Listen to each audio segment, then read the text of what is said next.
Harka fuunee kun kabajamtoota hordoftoota qophii keenya maantana bacaqii gannaarraa booqaa birraatti bagana ga'an baatan isiniin jecha ragaa Oromoon akkanatti qabaaf kibbaan baheetigaa ayyaana isaa kabajaa jira. Egaa wayyaa aadaadhaan faayamanii akkanatti bareedanigaa ayyaana irreechaa jala bultiitii qabneetigaa haala kanaan simbiraan gahaa jirra. Ammas baga geessan bacaqii gannaarraa booqaa birraatti bagana ga'an baatan isiniin jenna.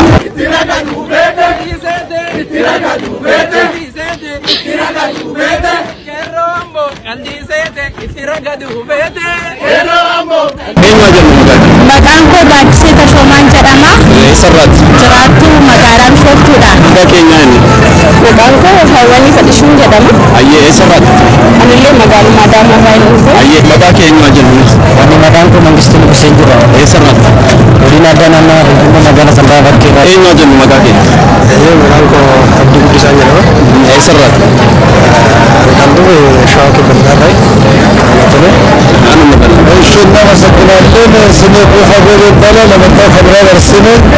የስራ ድርሻዬ ሰላም አምባሳደር ነው። ጫልቲ jedhama. Eessarraati? Finfinneerraa. የሳደን መንደዬ ነው። አንካ dhufe magaalaa Shaashamannee irraa dhufe. Ayyee Ayilee Dabaree jedhama. Kan Ambooraayi. Amma gara Irreechaatti deemaa jira. Qarree tokko na cinaatti argamtee jirti. Bagatti isin ga'e? Maqaa keenya? Biraanuu Gabbisaa. Biraanuu Gabbisaa eessarraati? Biraanuu Aswaa Bishooftuu.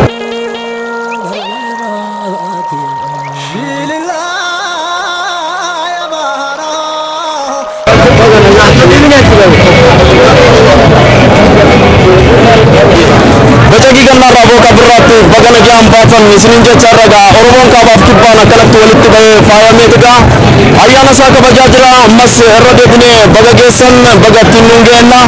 Egaa ayyaanni irreechaa bulchiinsa magaalaa Bishooftutti haala kanaan bareedeeti Oromoon akkanatti taphatee faayamee jira. Ammas irra deebinee baga ittiin siin ga'e nuun ga'en.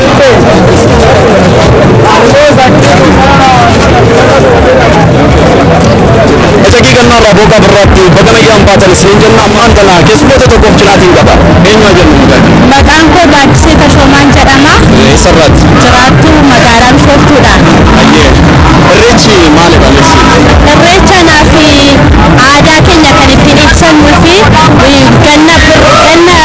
ganna keessaatti kara birraatti booqaa birraatti kan ittiin ceenu kan ittiin ayyaaneffannu jechuudha.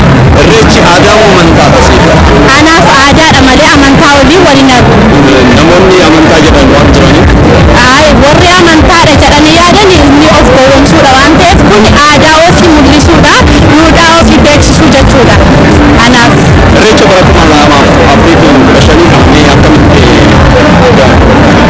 irreechi 2014 kana kan inni adda godhee fudhadhu baay'ee seeradha haala gaariidhaa fi nagaadhaan xumuramuu isaanaaf haala gaariidha jedheen fudhadhanaaf.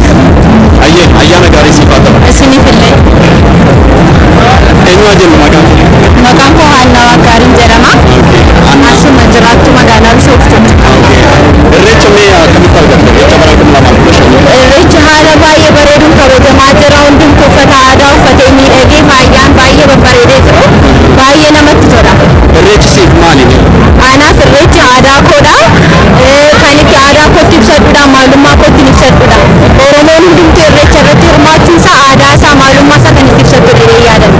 Akkanatti Oromoon kaabaaf kibbaan walitti bahee wayyaa aadaa uffatee gizee magaala keessa deemanii socho'anii galateeffatanii galamee miira maal sitti dhaga'ame? Baay'ee gammachuu guddaan natti dhaga'ama. Irreecha jechuun Oromoon tokkummaatiin kan inni walitti baay'achuun bakka tokkotti waaqa isaa galateeffatu waan ta'eef irreecha anaaf baay'ee tokkummaa Oromoo kan ibsudha. Bakka tokkotti walitti argamanii gaafa kabajaman immoo baay'ee gammachuu natti dhaga'ama. Ayyee ayyaana gaarii isiniif haa ta'u. Isiniif illee baay'ee galatoomaa. Ayyee irreessa bara 2015 mee akkamitti? Irreessi lamaan isaayyuu ani yeroo hundumaayyuu anaaf tokko jechuun bara baraan gargar baasee wanni ilaaluu qabu.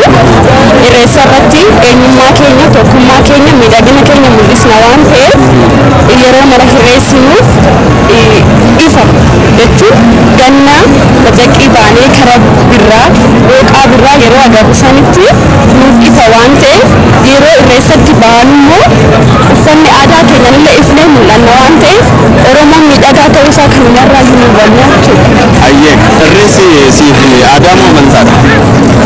Anaaf aadaadha. Maaliif akka amantiittis Oromoo keessaa Oromoo waaqeffataa ni jira. Isaan amantiitti fudhatu. Oromoon martinuu asitti kan argamu waaqeffataa qofa miti. Amantii hunda keessayyuu asitti jira. Maaliif aadaa keenya waan ta'eef dhufne irreessa irratti eenyummaa keenya ibsina, miidhagina keenya, tokkummaa keenya, humna keenya ibsina waan ta'eef nuuf aadaadha. Aadaan immoo ibsituu waan hundaa waan ta'eef irreessi nuufi waan guddaadha jedheetu yaada akka Oromoo tokkotti. Ayyee mee akkanatti miidhagdanii isinillee Oromoon akkanatti faayamee gizee ayyaana isaa galateeffatee nagaan galu miira maaltu sitti dhaga'ama? Ani miira gammachuu guddaatu natti dhaga'ama. Maaliif irreechi mataan isaayyuu nageenya waan ta'eef immoo irreecha foodeemnu Oromoon haala kamiin akka nageenya isaa eeggatu aadaa qabu keessatti aadaa isaa hundumaa fakkeenyaaf Oromiyaan godinaalee adda addaa qabdi. Godinaaleen adda addaa sun uffannaan isaa addaa yoo asitti dhufu immoo miidhagina hedduu kenna waan ta'eef miidhagina keessa immoo maaltu jira? Nagaatu jira. Kanaafuu waan bareedaadha anaaf. Ayyee ayyaana gaarii dhumarratti nama bagatti singee jettu yoo jira? Ani nama tokko lama jechuun hin danda'u. Oromoo maraanuu baga bacaqiirraa kara booqaa birraatti baatanii baga ayyaana irreessaa geessanii jechuun hin barbaada. Ayyee ayyaana gaarii isiniif haa ta'u. Irreechi bara 2015 mee akkamitti argatte? Irreechi bara 2015 namatti tola. Deebii irreechota bara darbee irreecha erga deemuu jalqabeen tureera. Kabara darbee kabaroota aanamirra deemsa miilatiin miila qabse malee akka gaarii ta'u. Maaliif miilaan deemtan? Konkolaataan fagootti nu gate os duukamii kan deemaa turre akkasiinuu kan miira nama argaa hartaan fuula dadhabee malee irreecha ofii eenyumtuu kan irreeffata. Irreechi aadaa nama amantaadha. Anaaf parsanaalii aadaa fi amantaa gargar baasee ilaalu maaliifin aadaan calaqqee amantaa tokkooti akkaataa sabni tokko ittiin jiraatu kan mul'isu aadaadha. Amantaa gaafa jennu immoo amantiin wanti ati amantaa sana ittiin calaqqisiistu aadaa keessa jira. Walumaatti amantaa fi aadaan anaaf parsanaalii waluun keessa jiranidha. Kanaaf maalaa jennu warreen nu daawwataniif amantaan irreechi amantaadha moo aadaadha innaan? Ana akka kootitti ana amantaa waaqeffataadha. Gaafa irreecha deemtee ayyaana galatooti irreechi achi dhaqxee miirreeti achirratti agarsiistu gaafa irreeffattu waggaa waggaan nagahee kan booqaa barraatti baga nu baaste baga boorurraa gara qulqulluutti nu baastee dhaqee galateeffataa jechuudha. Ayyaana galatooti. Ayyaana galatooti. Ayyaana galatooti. Gaafa amantaatti immoo dhuftu waaqeffataanii dhaqee malkaatti baga waggaa waggaan nu geesse. Ammas naanneetti waggaa waggaan bareedan nu deebisee.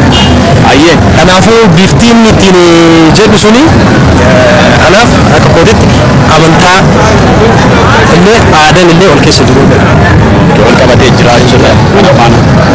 Ayyee Oromoon akkanatti kaabaaf kibbaan waliif bahee gaa faayamee qarroof qarreedhaan gizee argitumee irreecha kanarratti miira maaltu sitti dhaga'ame meesiin? Gammachuudha.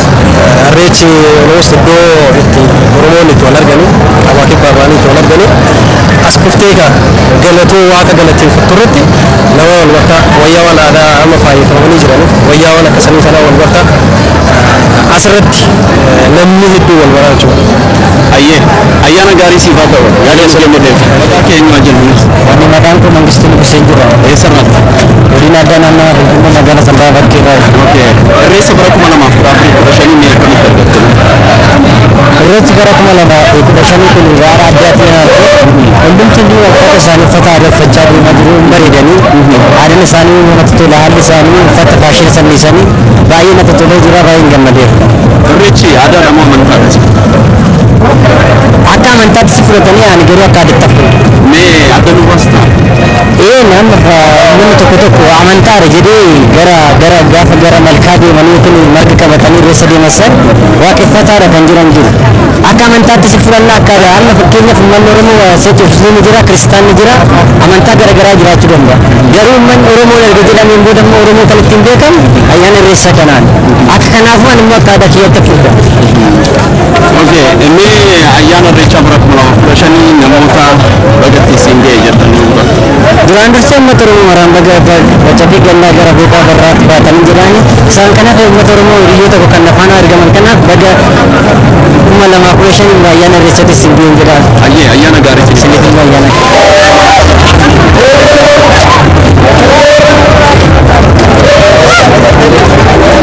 ኢሬቻ ማለት ሰላም ማለት ነው። ኢሬቻ ማለት አንድነት ማለት ነው።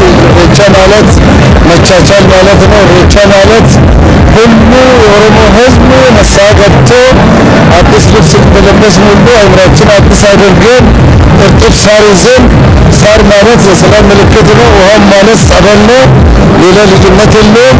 ሁሉ በየአቅጣጫው መጥቶ ለእግዚአብሔር ምስጋናውን የሚያቀርብበት በሰማይ ያለው ፈጣሪ በምድርም ያለው ፈጣሪውን አመስግኖ ብቻ ለማየት ነው።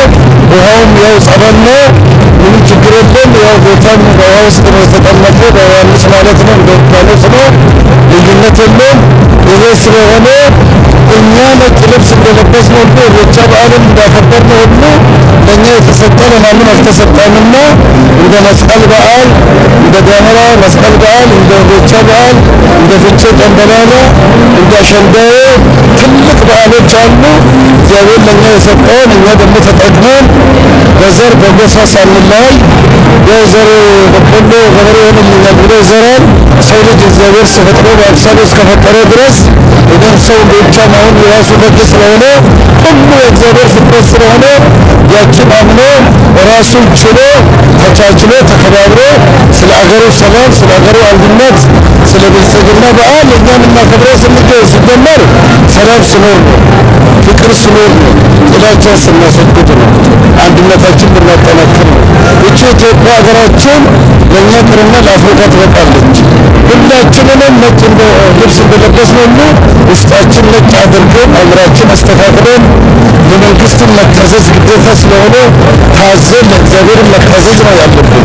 ይሄ ስለሆነ ሁላችንንም ብሔሮች፣ ብሔረሰቦች በዘር በጎሳ አማራ፣ ኦሮሞ፣ ጉራጌ፣ ትግሬ ሳንል ሁላችን እግዚአብሔር ልጆች መሆናችን አምነን እርስ በራሳችን ተወደን ተፋቅረን እንደዚህ እንዳማረብን ሁሉ አምረን ንስሐ ገብተን የቀናነው መልሰን የተጣላው ታርቀን ቁጭ ብለን ችግርን ካለ በወንበር ዙሪያ ብንነጋገር የኢትዮጵያ ባህላችን ስለሆነ ሁሉ ወጣቶች ከዚህ መማር እንዳለባቸው መልዕክት ያስተላልፋል።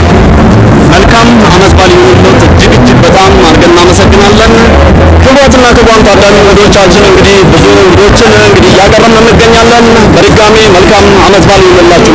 ኢሬቻ ሲማል ኢሬቻ አናፊ ሬሶቲ ሁንዱማ ኡመተ ኦሮሞ ፍሬዳ አናፍሞ አዳ ኮቲ ባዬ ከንጃለና ከነሱ ይወጋ ኢሬቻ በረኩማ ለማፊን አፍሪክ በሸኒን ከመከርከንቴ ኢሬቻ በረኩማ ለማፊን ከኒ ከንዱሪራ ባዬ ፎየን እንከባናፍ አማን ተገለ ዋርደ እንዴቱ ባዬ ፎየን እንከቡ ሉካዳን ታገኝ ያራግነ አዱ እንጅራ ደደብ እንጅራ አማ ከነሬታ ዱካኒ ኮንኮላታን እንጅሩ ማረጋን እንዴ ኮንኮላታን እንዴ ከነ ኮንኮላታን ገዱ ደዳሩ እንጀለሜ ከናፍ ባ ማሌ በሬዳዳ ደደብን ሌኒ ጅራ በሬዳዳ አየ ኢሬቻ አዳሙ አመንታ ደሲ አዳዳ ሜ አከሚን ሜብስ ደሜ ነው ተቆጦ አመንታ ደስ ወሬን ጀረ እንጅሩ ወሮን ወዱ በኔት ሞ ሜከምትልሲ ኢሬቻ አዳዳ አዳ ኦሮሞቲ ኢሬቻ አመንታ ምቲ ያከፉት አዳዳ በቃ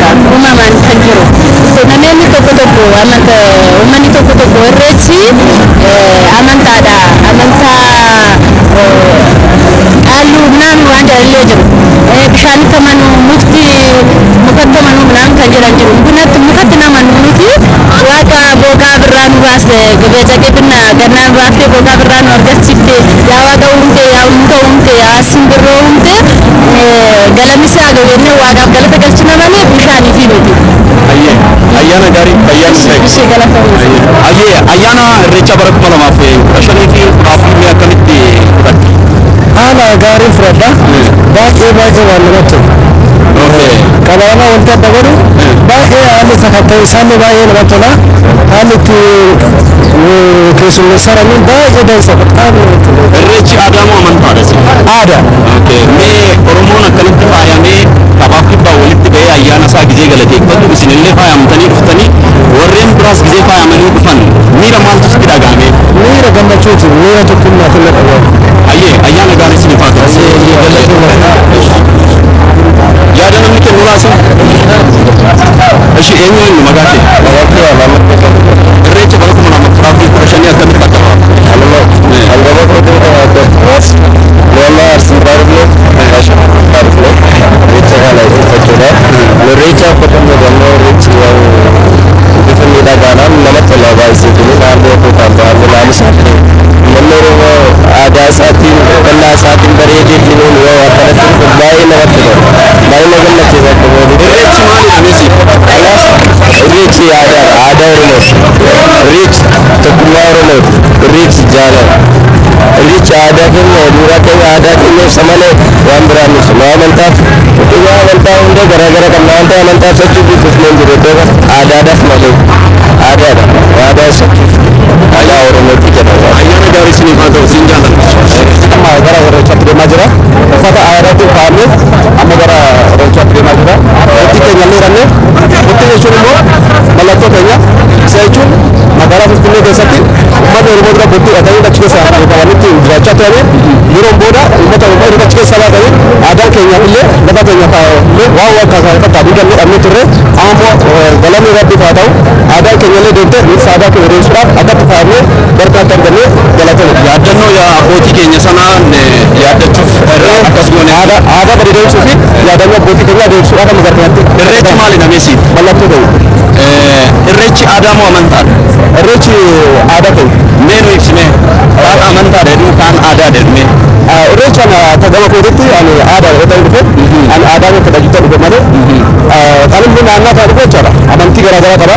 Kan immoo asitti argamuu fi amantii qofa otoo hin ta'in nuti aadaa keenya tajaajiludhaaf gara kanatti argamee jira. Ayyee ayyaana gaarii isiniif haa ta'u. Yaada biraa namni kennu jira? Egaa ammaan kana immoo nuyi kan argamnu as bulchiinsa magaalaa Bishooftuuti. Yaadaan immoo godina Shawaa Lixaa magaalaa Amboo sin fuudhee jira. Qeerroowwan magaalaa Amboo argadheen jira. Egaa na cinaatti qeerroo tokko argadheema. Eenyu maqaan kee? Abdii Dibbisaan jedhama. Abdii Dibbisaa. Mee ayyaana bara 2015 akkamitti fudhatte irreecha kana? Ayyaanni kun baay'ee ayyaana bareedaadha. Nus aadaa keenyaan faayamnee akkaataa kanaan mallattoo keenya ibsachaa irreecha bara 2015 kana dabarsaa jirra jechuudha. Irreechi siif aadaa moo amantaadha? Irreechi nuyi aadaa keenyadha. Nullee amantaa garaagaraa ni qabna. Amantaan keenya akkuma jirutti jiraate nu eenyummaa keenya mul'isuudhaaf aadaa keenya ibsaa jirra jechuudha. Ayyee amma Oromoon kaabaaf kibbaan akkanatti walitti bahee ayyaana isaa kabajachaa jira. Faayamee wayyaa aadaadhaan wayyaa aadaa isin uffattanii fi kan godinaalee adda addaa gizee argatu mee miira sitti dhagahame mee maalle? Baay'ee nama gammachiisa. Uummanni Oromoo egaa heddumminaan jechuudha akkuma beekamu uffata yookiis immoo wayyaa garaagaraatti kan inni keewwatee jiru. Wayyaan inni keewwatee jiru kun baay'ee miidhagaadha jechuudha. Dur kun hin turre jechuudha. Nullee amma mallattoo keenya akkaataa kanaan ibsannaa hundumtuu mallattoo aadaa jiruuti ibsaa jiru jechuudha. Ayyee ayyaana gaarii isiniif haa ta'u. Qarree tokko na cinaatti argamtee jirti bagattiin siin ga'e.